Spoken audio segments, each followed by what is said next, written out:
हुकूमती रुकन मेरे साथ मौजूद है। मैडम, कल आप लोगों ने ही बिल पेश किया, अपोजिशन के इतराज़ात भी सुने, क्या वजह है कि वो उन्होंने इस बिल पर इतराज़ किया? हालांकि 18 साल से उम्र आप चाहती है ना मैं चाहता हूँ कि देखिए, कोई भी वालिदैन है, हर कोई चाहते हैं अपने बच्चों की शादियाँ अच्छे टाइम पे करें, बच्चे तालीम हासिल करें। खासकर बच्चियों के लिए बिल पेश किया गया है क्योंकि बहुत जल्दी बच्चियों की शादियां हो जाती हैं, फिर उनको बहुत सारे इश्यूज क्रिएट होते हैं, बहुत सारे इश्यूज फेस करने पड़ते हैं।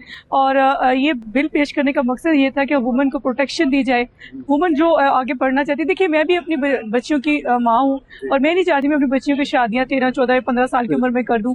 और मैं चाहती हूँ अपनी ज़िंदगी को अच्छे से इंजॉय करें, अपनी ज़िंदगी के उस मेच्योर एज को पहुँचें जब वो कुछ पढ़ सकें, कुछ बढ़ सकें और जब कुछ काबिल हो जाएं कि उनकी शादी की एज के मुताबिक होनी चाहिए, तो उस एज में उनकी शादी का एक बिल पेश किया गया। और हर माँ की, हर माँ बाप की ख्वाहिश, खैर सारे पार्लियामेंटेरियन की ये ख्वाहिश है कि अर्ली एज में शादियाँ नहीं होनी चाहिए, और ये बिल पेश करने का मकसद भी यही था। और जो पोजीशन थी उसके एतराज़ात मुझे समझ नहीं आ रहे थे, क्या उन्होंने अपनी बच्चियों की शादियाँ 9, 10, 11, 12, 14 साल की उम्र में करनी थी? और जिस तरह की वो इशू बना रहे थे, जिस तरह की क्रिटिसिज्म कर रहे थे, ये मेरी समझ से बाहर था। और मेरे ख्याल में बड़ी सबकी इत्तफाकी राय से, जो हुकूमती बेंच है उनकी इत्तफाकी राय से बिल अप्रूव हुआ। हमें खुशी का इजहार भी करते हैं विंगा खातून के खवातीन को मोटिवेट करने के लिए, एम्पावर करने के लिए, आगे बढ़ने के लिए कोशिश थी। शादी सबका राइट है और सुन्नत है, उस पर अमल करना हम सबका फर्ज है। लेकिन ये है कि जिंदगी का मकसद सिर्फ शादी नहीं होता, कुछ हासिल करना होता है, आगे बढ़ना होता है। तो शादी is a part of life, लेकिन जिंदगी का असल मकसद, जिंदगी के एम को कैसे हासिल करना है, वो है सबसे। मैडम, आप मैडम आजमा बुखारी के साथ बहुत ज्यादा करीब रहती है और उनकी आपको खाते भी पता बेहोशली पता हो। कल जो वो इतराज़ात जो बात कर रही थी अपोजिशन के साथ, इतराज़ात में जो मुकालमा हो रहा था वो वैलिड था, उसके ऊपर आप लोगों ने भी बेंच पे जो है उनको अप्रिशिएट किया। लेकिन कहाँ पर आगे गलती हुई कि अपोजिशन कह रही है कि अभी भी कि वो बिल जो है वो हम लोग नहीं चाहते कि ये 18 साल से मंजूर होना चाहिए? देखिए, अज़मा बुखारी की आप जहाँ तक बात करती हैं, वो एक अच्छी उस्ताद है। उनसे मैं पर्सनली एक पॉलिटिकल तौर पे उनसे बहुत सारी गाइडलाइंस लेती हूँ, बहुत कुछ सीखती हूँ और मुझे बड़ा कुछ सीखने को मिलता है।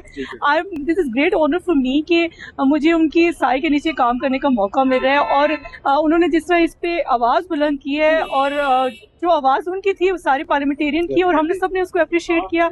हमने इस चीज़ को एक ऑथेंटिक जो वैलिड आवाज़ थी वो उन्हीं की थी। और बिल अप्रूव कराना हुकूमती बेंचों ने जिस तरह कोशिश की, बड़ी, हालांकि इस पे क्रिटिसिज्म हुआ, बड़ा इस पे सबने अपने अपने एतराज़ात उठाए, लेकिन हुकूमती बेंच ने अल्हम्दुलिल्लाह बिल अप्रूव कराया और इंशाअल्लाह इस पे इम्प्लीमेंट कराएंगे। और जो भी इसके अगेंस्ट चलेगा तो फिर उसको कानूनी कार्रवाई।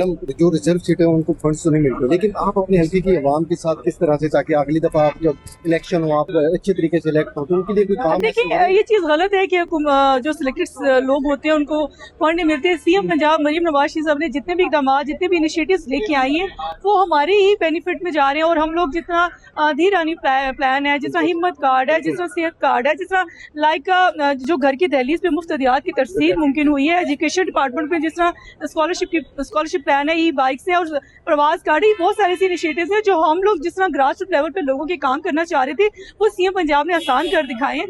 तो इस तरह के इनिशिएटिव हमारे लिए भी फायदेमंद है। हमें फंड्स की जरूरत नहीं है, जो काम हम करना चाह रहे थे सीएम ने हमारे लिए आसान बना दिया मुख्तलिफ इनिशिएटिव्स उठा के। तो इंशाल्लाह हम उसी को लेके काम कर रहे हैं। लाहौर तो पेरिस की शक्ल हो गया, लेकिन आप नहीं चाहते कि आपके इलाका, आपका इलाका भी इस तरह से हो, सड़कें इस तरह? जी, मेरा इलाका रावलपिंडी है और रावलपिंडी ज्यादा पेरिस हो गया।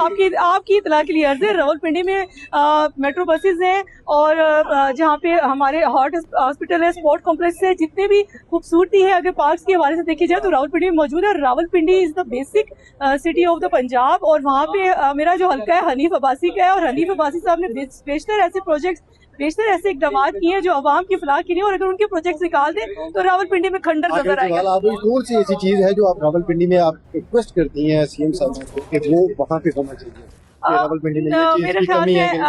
मेरे ख्याल में अभी लास्ट ग्रीन बसेस का इनिशिएटिव था, सीएम पंजाब ने बड़ा आसान कर दिया। और बहुत सारी ऐसी बच्चियां थी जो घरों की बाहर जॉब करने जाती थी, पढ़ने जाती थी, और उनके लिए ट्रैवलिंग बड़ी मुश्किल हो रही थी, लेकिन सीएम पंजाब ने बड़ा आसान कर दिखाया। खासकर खवातीन के लिए हम बात करना चाहते हैं, खवातीन के लिए एम्पावर करने के लिए, खवातीन को आगे बढ़ने के लिए सीएम ने बहुत सारी कोशिश और काविशें की हैं, हम उसको अप्रिशिएट करते हैं। मैडम, आपकी अपोजिशन को क्या मैसेज दें? कल के इतराज़ात के बिल आप लोगों का पास हो चुके हैं, वो गवर्नर से मंजूर होगा तो उसके ऊपर जो है वो, देखिए, हम अपोजिशन को ये कहते हैं और एतराज करें, क्रिटिसिज्म करें, लेकिन हक बन जानिब हो। हर टाइम बोतान तराशियां, गलत एलिगेंट उठाना, किसी को क्रिटिसाइज करना, ये गलत है।